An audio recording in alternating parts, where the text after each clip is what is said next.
Hey everyone, and welcome to the next episode of Hip Hop Reminiscence. I am your host, Joe Rosen, with my co-host, Fuzz Jackson. Fuzz, tell him what's up. Greetings and salutations, good people, live from the planet North Cat. We are here. Love it.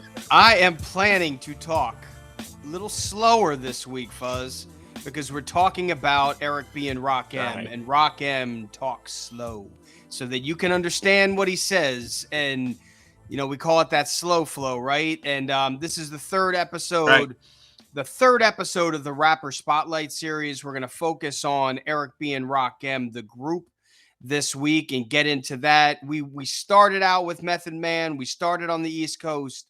We went to the West Coast with Ice Cube, and now we're back on the East Coast with Eric B. and Rakim. So, Fuzz, we'll do the same thing. I'll get into the background a little bit. This will be a little bit of a different episode, right? Method Man and Ice Cube had a lot of TV, had a lot of movies. There's not so much with Eric B. and Rakim.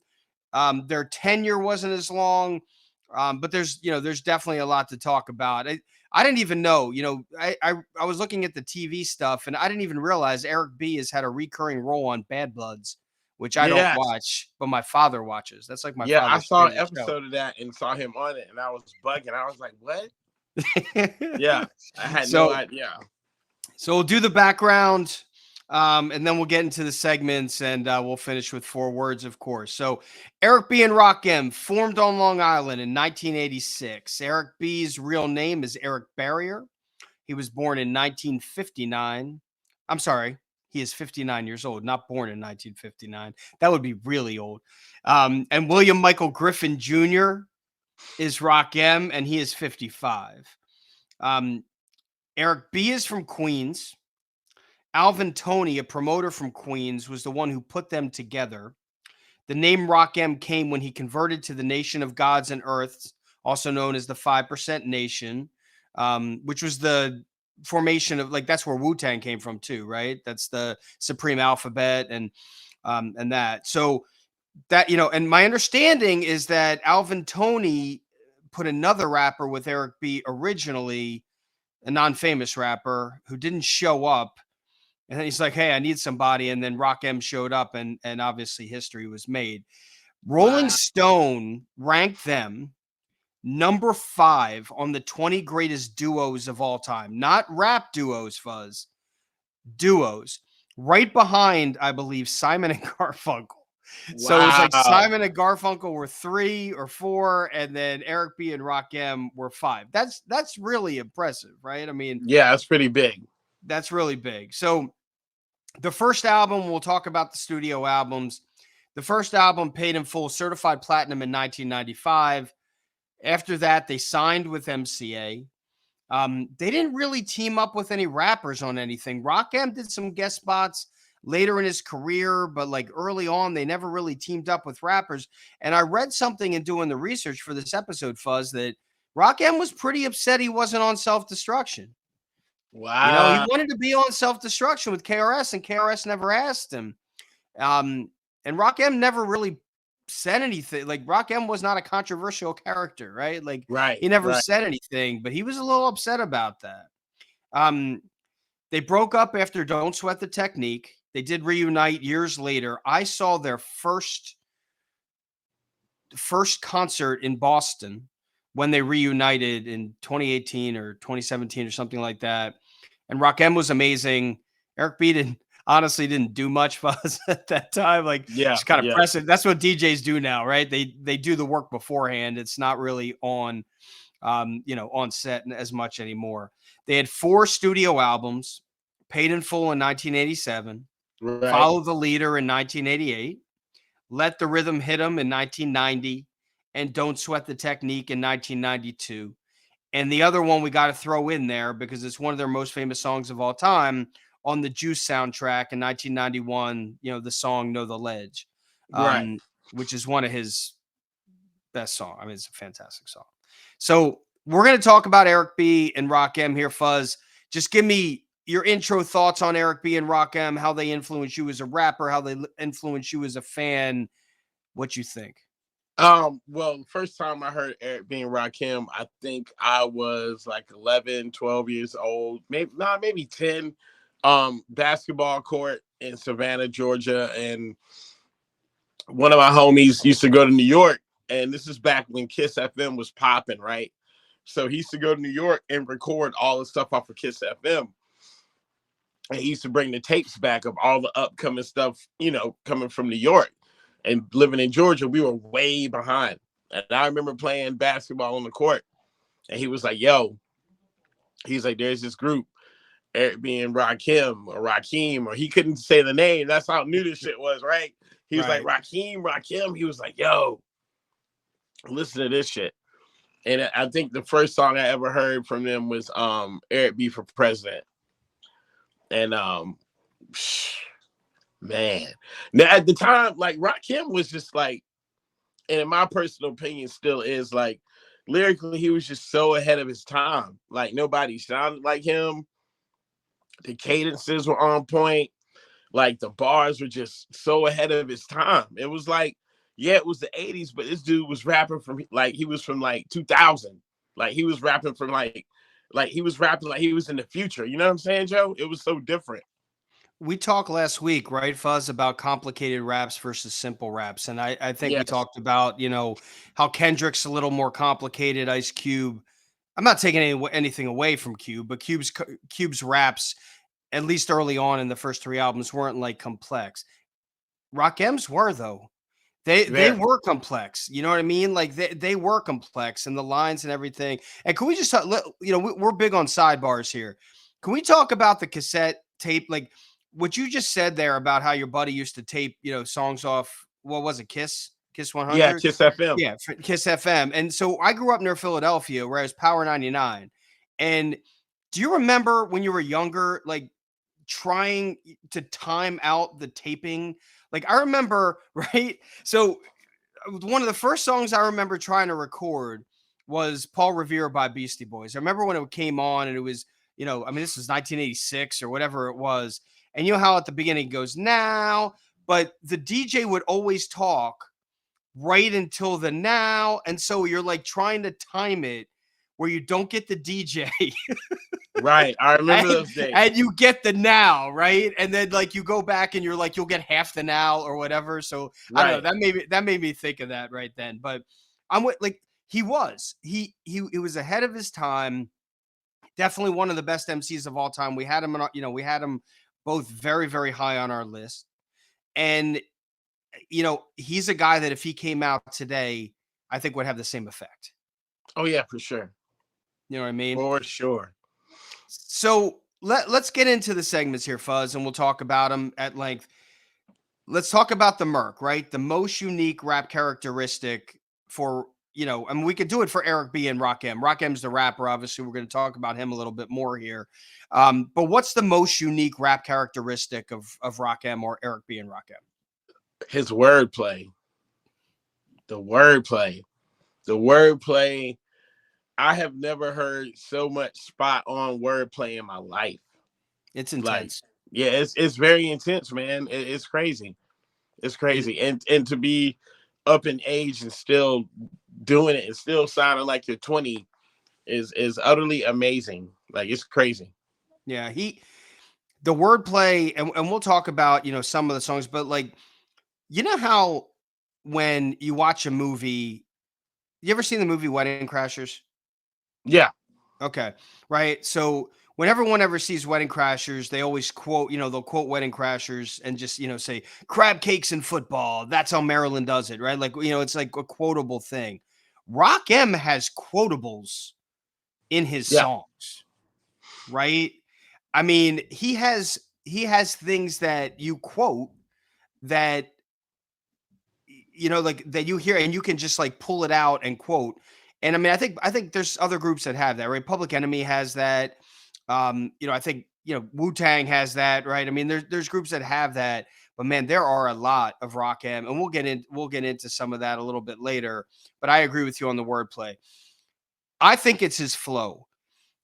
For me, when you evaluate a rapper, and we talked about this when we analyzed Billboard's top 50.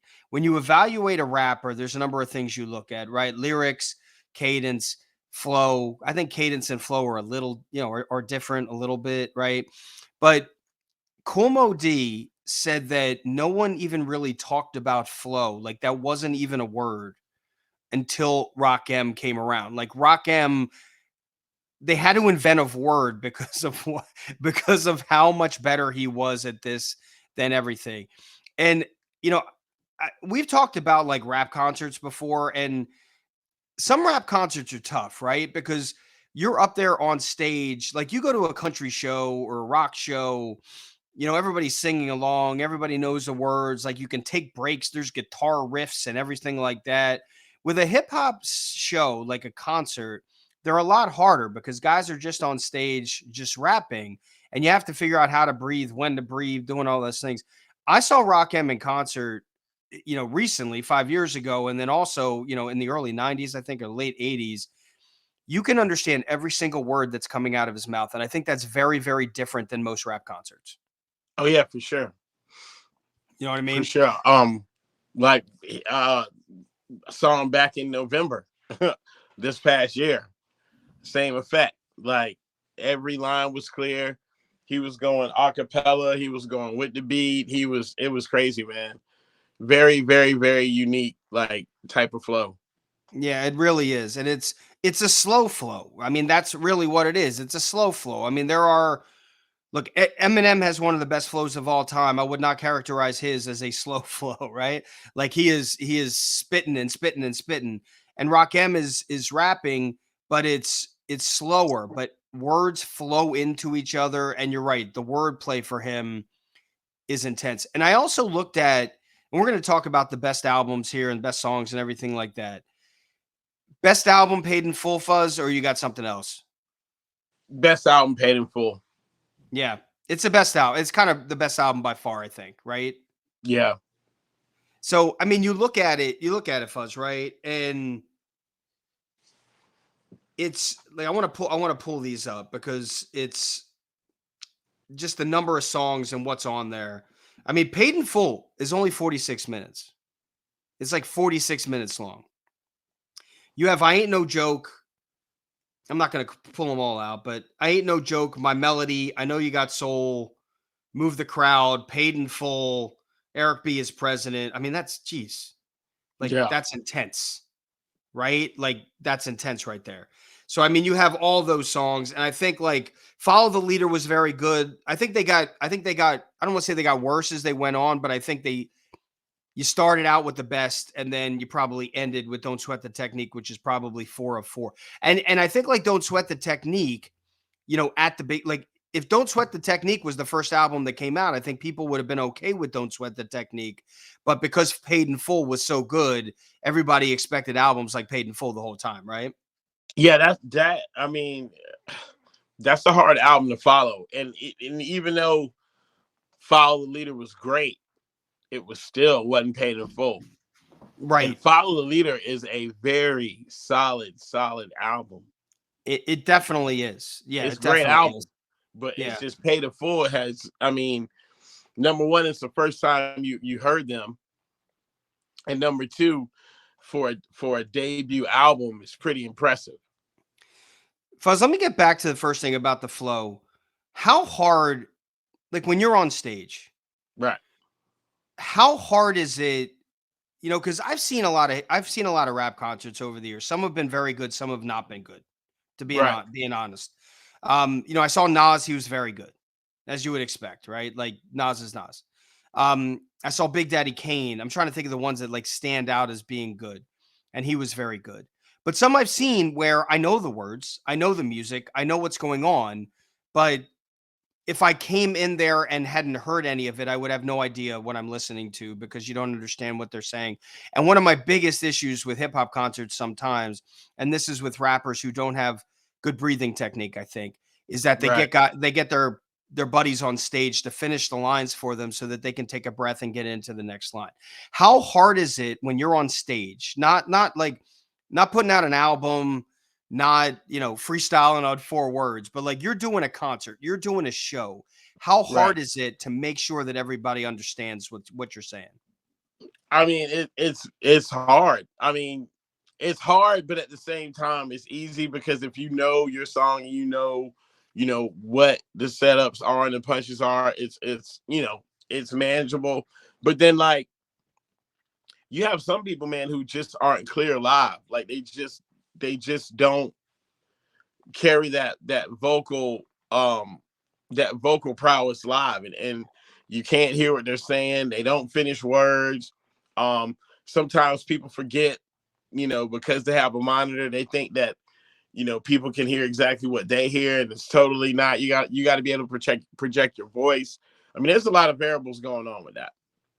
Is that something you really focus on? Like, do you make sure, hey, I want, you know, I mean, people have your stuff, right? Like, I mean, I've Right. downloaded your stuff, like they have your stuff, and you're hopeful that they've heard, your song the first, before they come see you. But there's the opposite effect too, right? Like if someone's at your show and watching you for the first time, they want you want them to go buy your music afterwards. So in order to Right. do that, they need to like you and they need to understand what you're saying. So is Right. that like, do you work on that like before a show? Or are you like, all right, do like vocal exercises to make Yeah. Well, sure? hey, look, I have before, and here's the thing with that.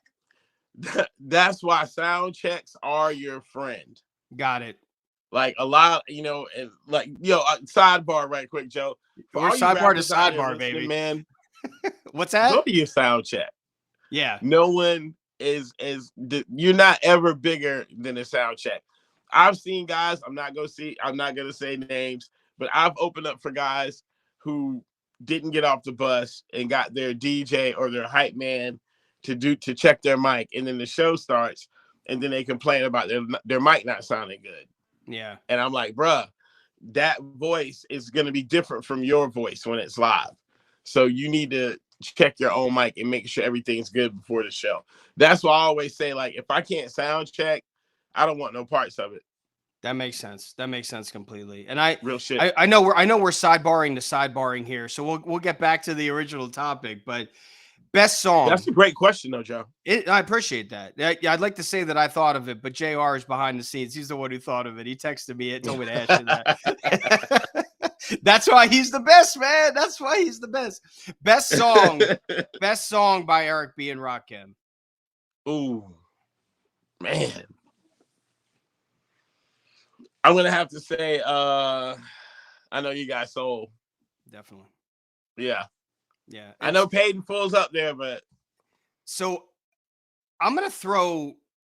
I had three, and I settled on I Got Soul, and the reason I settled on I Got Soul is because I think it has the best lyric of all time in any song, and I've said it on this. I start to think and then I sing. Like that's my favorite line in any song ever made. Hip hop, non hip hop, whatever.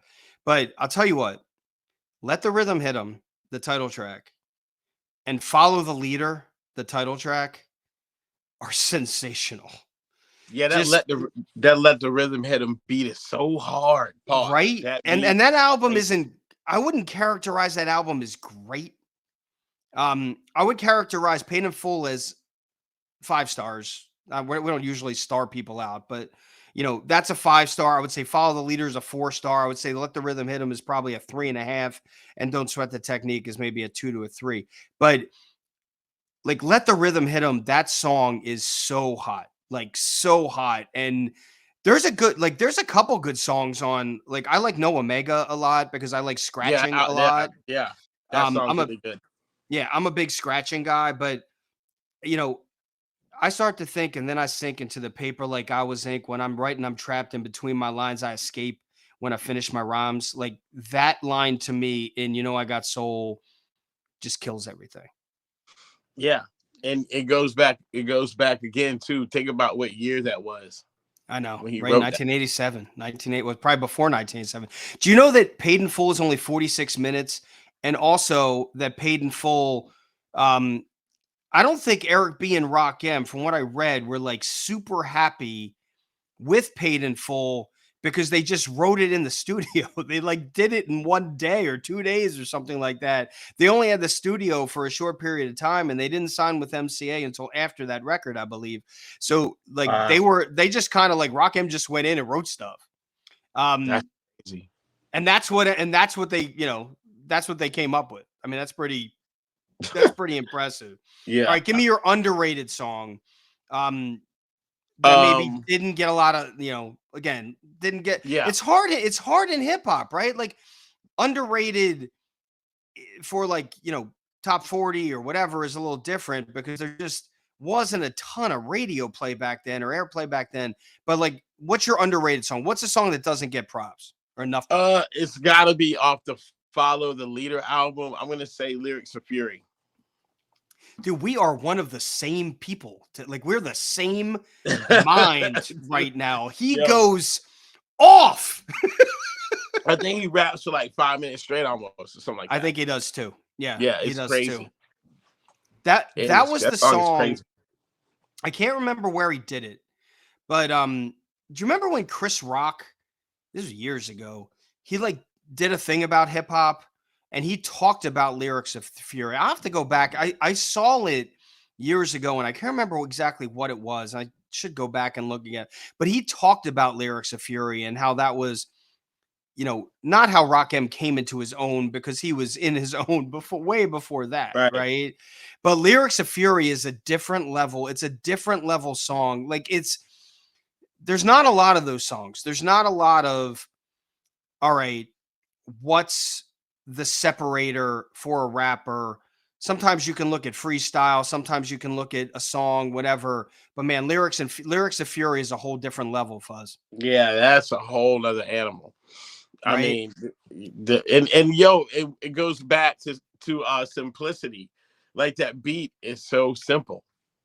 It is. Yeah, it is. And he just destroys it. And you have those two songs back to back. You have Follow the Leader, Lyrics of Fury. I want to go to these two because I don't want to sell these guys short, because Eric B and Rakim are, put your hands together too. Absolutely. Yeah, absolutely. So, I mean, you have, and that's what I'm saying. Like, Follow the Leader, I don't think people, sometimes when you have an album as good as Paid in Full is, right? Like, as good, then the other albums, don't get the notoriety and the attention that they should. As I'm trying to pull up Follow the Leader right here, and I'm having trouble doing it, but that's all right. Just pull it up and then it's not coming up, but that's okay. But I mean, that's one of those things. It's like Paid in Full is so good.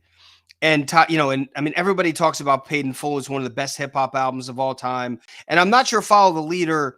There we go. There it is. Well, that's, yeah, there it is. Right. Follow the Leader, Microphone Fiend. Forget about that one, right? Lyrics of Fury. I mean, it's a great song, but those three, I mean, that's a big three for that, for that album. And we're talking about 1988. I mean, that was a big follow-up. That was a big follow-up to Paid in Full. Yeah. You know what I mean? Oh yeah. So, I mean, Fuzz, what's your, okay, this is where it gets a little harder, right? Because we talked about the skip song. We talked about the skip song with Cube and with Method Man. And what we were trying to do was eliminate, because they both had so many albums. We were trying to eliminate the albums that didn't garner as much attention. So I think, like with I don't know. I feel like we've been agreeing too much a little bit. Like we were together on Bop Gun last week. That was an easy one for me. I know it was an easy one for you, but for you, for Eric B and Rakim, let's call, on the first couple albums. I mean, we can do. There's only 4 of them. What's your skip song? My skip song isn't until later. Okay. It's gonna have to be I Want to Know What's on Your Mind. Not your thing? That always gets to my fingers always like That's yeah. Why don't you like it? I don't know. You know what? I don't, and this is the old man in me. I don't like when my favorite lyricists try to do love, bro. It just doesn't. I hear that. It just doesn't. It doesn't work well with me. Even though I know as an artist you have to do different shit. You have to grow, and I get it. But just sometimes, man, it's like, man, I don't want to hear this guy rap about love when he. when he's like a bar champion. Like I want to hear like I don't know. It's just weird. It's just weird to me sometimes. And that song, that and Mahogany is weird. I'm with you. That was my issue with Big Daddy. Remember we talked about that on one episode, is that I love Big Daddy so much. And Big Daddy and Rakim have a lot of similarities, right? I mean, as rappers. And I used to love Big Daddy. And then all of a sudden, Big Daddy was like popping up ballad after ballad after ballad. I'm like, dude, man, like, all right, I'll deal with one ballad. You know, Smooth Operator's kind of cool. But then, you know, then it went away. I'm going to give you mine. So, you know, I don't like skits. There's no skits on Eric B. Well, there's no real skits. I don't like Chinese arithmetic. I'm not a big, so the DJ songs to me, I love scratching. I do. I love scratching in songs, right? As I've said to you, you know, Rock This Funky Joint is my favorite hip hop song of all time, probably my favorite song of all time. And the reason is the combination of the lyrics, the flow, the scratching, everything is in there. And in No Omega is a fantastic song, and it has great scratching along with lyrics, along with the beats and all of that. But man, when it's just the DJ, he's awesome. He was great. This is nothing about Eric B. Eric B was a great DJ, and he still is a great DJ.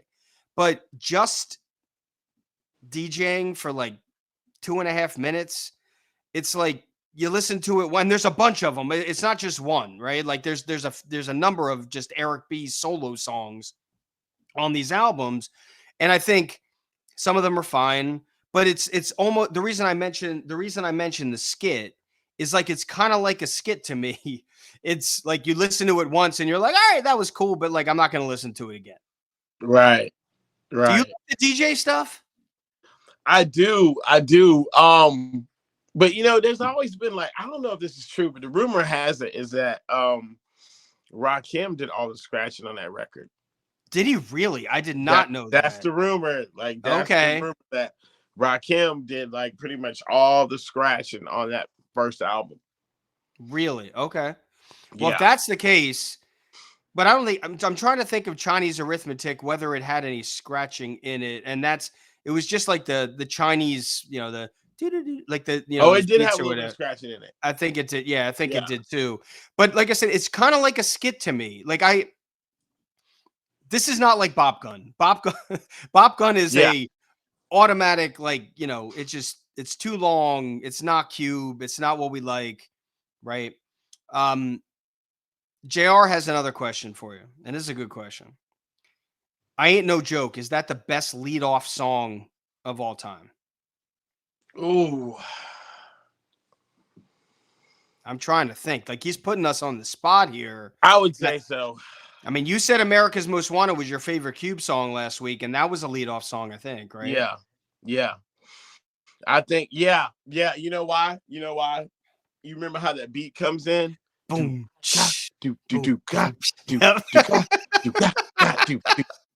And like, as soon as you hear like, I Ain't No Joke. Yeah. Yes. Yeah, I would say yeah. Yeah. It very well might be. That's a great call. We're gonna call it the leadoff song. Yeah.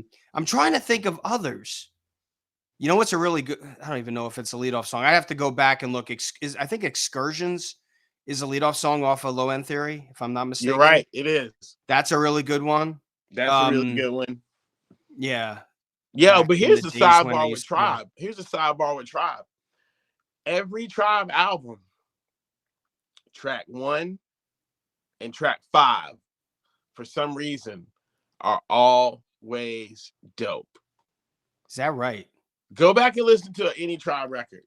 Okay. I mean, I would say every track is dope, but I'm with you. but like track 1 and track 5 is always like, holy shit. Yeah.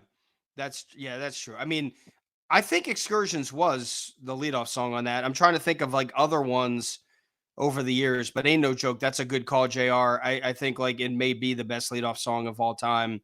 I mean, Paid in Full is one of the best albums of all time. It was crazy to me doing the research that it was done so quickly. Because man, they did a really good job. Now, I have said one of my issues with Paid in Full a little bit was the production quality, right? Is that you have to kind of turn it way up. And maybe that had to do with it. Maybe that had to do with the fact that they did it all in like one sitting, and just didn't have the technology that they had on later records, maybe. That's my only issue with anything Eric B. and Rakim ever did. Like, the music was great. It was just some of the production quality. I feel like I have to turn it way up to hear it. Yeah, I think you're right. But like, it goes back to what you were saying too, man. They probably didn't have a whole lot for a budget. Mm-hmm. You know what I mean? So, but to create what they created out of that was amazing. When you think of Eric B. and Rakim, what do you immediately think of? Oh man, that 80s New York hip hop. Yep. That's immediately what I think of. Yeah. I mean, I could see that.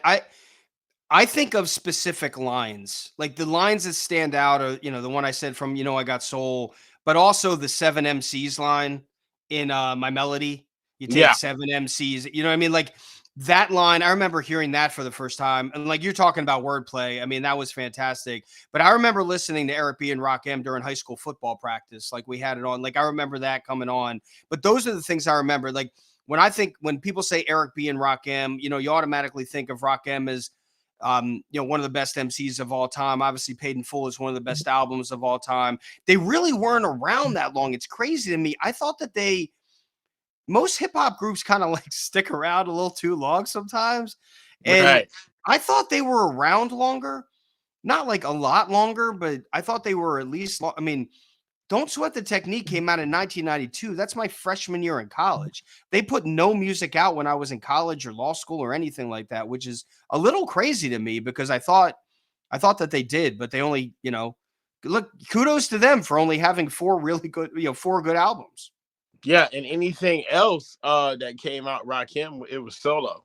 It was solo, right? Yeah, and I did. Yeah, Rakim's solo career to me is a little similar to like Q-Tip's solo career. Some good songs.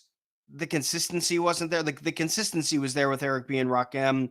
I felt like when he had some really good solo stuff. So did Q-Tip, right? Like Vibrant. I mean, they both had very good solo stuff.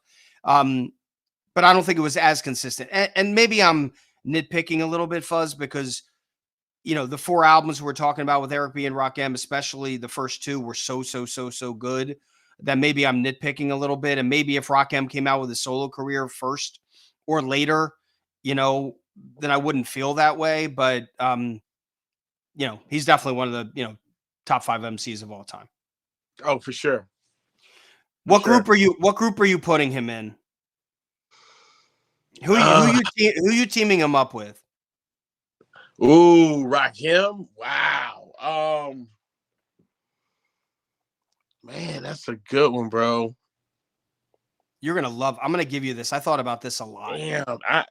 Damn, what group am I putting? I'm putting Rakim in.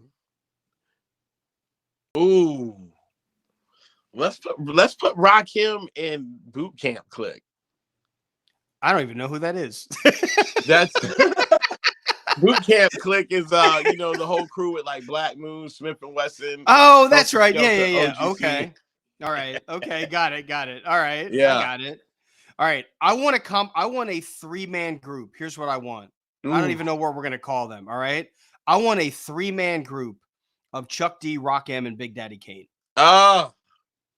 That's what I want. I want that group. That would I don't even. Yeah, what are we calling him? Big Rock D? Rock Daddy? I don't know what we're calling him, but we're calling what him are something. You calling that? That's crazy now. Right? Like, if they came out now, you remember when Tony was around? I'm sure you remember this better than me. Tony was, I used to love Tony when I was a kid. And then they broke up, and then Raphael Sadiq and like, who else was Lucy it? They Pearl. came out with that group. Yeah, Lucy Pearl. That's what it was. Who was it? Who else was it? Raphael Sadiq and who else? Raphael Sadiq, Mr. Muhammad from Tribe Called Quest. That's right. Yeah, from In Vogue. That's right. That was awesome. And they only put out, I think, 1 album, but it was really it was good. Yeah, it was really good. But that's it. So I thought a little bit about, Wu-Tang. We keep putting people in Wu-Tang because Wu-Tang had so many members. We're like, why not add another one, right? And I always mention Mobb Deep because, like, I love Havoc and Prodigy that much. But I think that's my group: Big Daddy, Rakim, and Chuck D. That would rule hip hop. That would rule the hip hop world for decades. Wow. Hey, super producer JR said Rakim, 3 Stacks, and Corrupt. I like that, dude. I'm not Corrupt, mad at that. Dude, I'm not mad at it. Corrupt slept on. Corrupt is, if I told you, man, if I gave us, I can't say, well, I can say it here, but like the line on Doggy Style with Ain't No Fun is one of my favorite lines of all time. I like that. I do like that. But I want to see Rakim. I want to see Rakim, Big Daddy, and Chuck D. I want to see them do their thing and get out there. So, all right, we're deep into Eric B and Rakim. I think we've exhausted the conversation a little bit, but I will say this. It's a little harder, and this is why we wanted to do these episodes, right? To have these rapper spotlight episodes. And I think we started off strong with 2 really good choices with Method Man and Ice Cube, both guys. But the difference is there, right, Fuzz? Like, those guys have been rapping for 30 years. Cube's still rapping. I actually got a notification that he's going on concert with Cypress Hill, which I may have to venture to. Yeah, I may have to venture to. But he's been rapping for 30 years, more than that.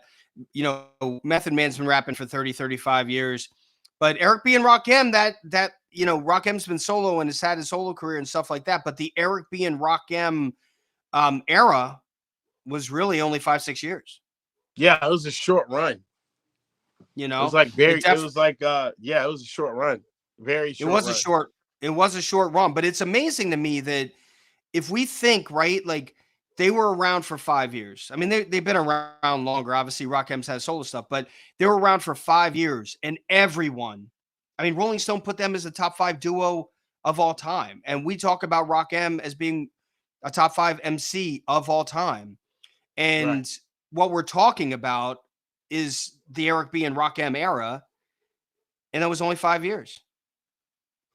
That's insane, right? So let's finish it up, Fuzz. Hold on, I got one more thing from JR. Oh no, I just got what you got, the Rakim, Corrupt, and Andre 3000. I like that though.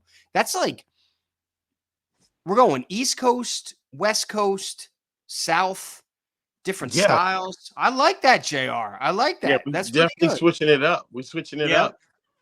So let's finish, Fuzz, with 4 words. I got an Eric B and Rakim themed 4 words for you. These are actually like kind of easy words because he was, it was Rakim. So we'll go. So you do your thing, and I'll throw the words out at you. All right, thinking of a master plan. It ain't nothing but 4 words in Joe's hands. So I'm gonna grab this microphone and let my bars expand, and we can just do 4 words. Master plan. First word is soul. I know you got soul. James Brown said it. If you don't believe me, then you can just dead it. Rakim had a bunch of soul in the year 86. Got me off the b-ball court up in the mix. Love it. Flow.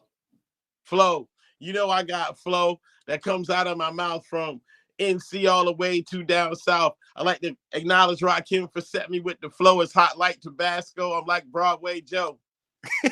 Leader. Follow the leader. I'm way above your meter. Shoot you in my spider web. My first name's not Peter. And the last word is juice. I got the juice now, but I'm not Bishop. I'm Bill Dance now. Let's go fishing. I'm fishing for more bars. Real name's Lamar. Out of this world, I'm seeing the stars. Love it. That's awesome. 4 words is awesome, man. I love it. Every week, Fuzz, you bring it. And I love these theme 4 words too. It's this one was a little harder to come up with like 4 Eric B and Rakim themed words, but I mean, we got that going. So I think we'll continue the Rapper Spotlight series, in the next couple of weeks and get back out, with the next episode.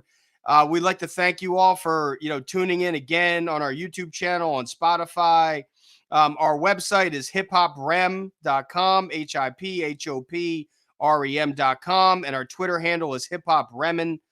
Fuzz, tell them where they can hear you. Go to North Jack's Twitter, NORTHJAXX, North Jack's Twitter. Instagram, your mom's favorite rapper, one word, Fuzz Jackson on Facebook, and Fuzz Jacks on Facebook. Awesome. Thank you again. We will be back real soon, and we appreciate it very much. Peace. See you soon.